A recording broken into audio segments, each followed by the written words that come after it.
What's up kabisda? Kumusta? Bali ito yung ating activity for today. Ang patungkol naman sa Y delta connection. Kasama na yung power circuit connection as well bukod sa motor control circuit. Tapos meron naman tayong pilot light connected sa neutral. Pan-testing natin mamaya yan sa load sa UVW. Bali ito yung ating main magnetic contactor. Ito yung sa delta. Ito naman yung sa star connection. Okay? Mamaya, once na mag-on na yung ating system, pag pinindot natin tong push button switch, magkasabay mag-on yung Y magnetic contactor sa main magnetic contactor. Okay? Halimbawa, nakasit tayo ng 5 seconds bago naman papalo yung delta connection at mag-off naman yung Y connection. Okay?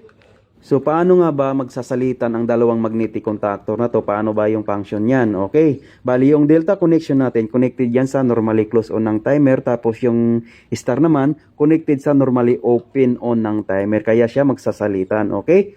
Tapos, meron tayong dito, wait lang ha. Ito, pilot light na kulay blue. Iko-connect natin yan sa U1, V1 at saka sa W1. Tapos sa U2, V2 at saka sa W2. Ito na yung papuntang 3-phase induction motor, 6 leads out. Okay, ito naman yung ating RYB na galing sa panel, 400 volts ang supply niyan. Tapos ititest natin tong pilot light na connected sa neutral. Ayan. As you can see, nag-on siya. Kaya nag-on yan dahil connected siya sa neutral. Tapos i-connect natin sa phasing. Tapos yung pilot light natin ay 220 volts lang. Okay? So, nag-off na yung ating miniature circuit breaker. Ayan, wala na siyang supply. Dahil uunahin natin sa pag-testing tong motor control circuit connection. Okay? And power on na natin. Ayan, as you can see, nag-on na yung pilot light na kulay pula. Connected nga po pala yan sa main magnetic contactor sa 21 and 22 normally close contact. Tapos meron din tayong pilot light na kulay blue. Connected pa rin yan sa main magnetic contactor. Tapos yung kulay green para naman sa delta connection. Tapos yung kulay dilaw para naman sa star. Tapos yung isang kulay dilaw pa para naman yan sa overload relay. Ayan. Nung sinundot natin yung test fault, umilaw siya. Tapos reset lang din. Alright. Then push button start tayo. Sabay bilang. 1, 2, 3, 4, 5, 6. Ayun. After 6 seconds, bago gumana yung delta. Nauna muna yung main magnetic contactor at saka yung Y. Dahil nakasit tayo ng 6 seconds sa timer bago nag-on yung delta. Okay? Tapos testing naman natin itong load ng mga magnetic contactor. Ayan. As you can see, wala pa. Dahil nakababa pa yung miniature circuit breaker. Tapos push button stop tayo. Matigas. Ayan. Then, power off natin yung sa motor control circuit. Power on yung sa power circuit connection. Ayan. Meron ng power yan dahil connected sa panel. Ito yung ating RYB. Tapos ito naman yung secondary contact. Meron ng supply yan. Alright? Bali, itetest na lang natin kung gagana ba yung power circuit connection gamit ang Y delta connection. Okay? So ito na yung ating U1, V1 at saka W1, U2, V2 at saka W2. Power on ulit sa motor control circuit. Tapos push button start. Sabay bilang ulit. 2, 3, 4, 5, 6. Ayun. Pumalo na yung ating delta. Tapos siyempre nakauna yung miniature circuit breaker. Test natin yung pilot light kung meron ng load. Ayan.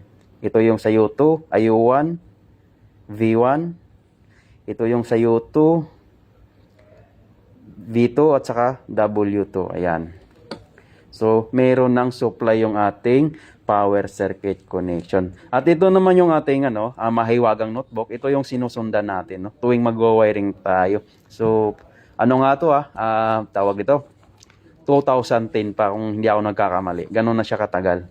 Ito yung Y delta control circuit schematic diagram. Ayan. So yan, napakadaming connection nito. Ayan, dito nakasulat yung mga activity natin. 15 years ago.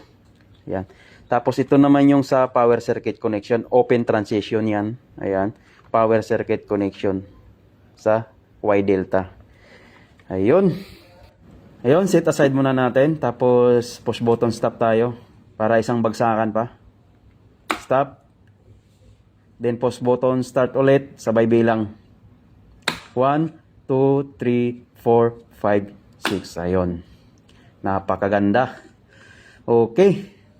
So, ito yung ating timer. 24 volts yan. Tapos kasama yung 410 pin relay na 24 volts din. Meron din tayong 230 volts na 410 pin relay additional auxiliary contact. Tapos ito yung supply ng timer at saka 410 pin relay. Alright. Ayun, kwento ko lang saglit, no? Naalala ko lang nung nakaraang buwan, may ginawa kong isang ganito pa, yung sa Y Delta connection. May tropa tayo, sabi niya, ituro daw natin sa elementary. Sabi ko sa kanya, gumawa na lang siya ng sariling video. Gumawa ka na lang kamo ng sarili mong video, tapos upload mo din. Ayun, wag ka na lang mang-bash. Hayaan mo na lang kami, okay? Ayun, power off natin. Aba! Meron palang panghimagas, akala ko wala. Okay, thank you for watching. See you in my next video.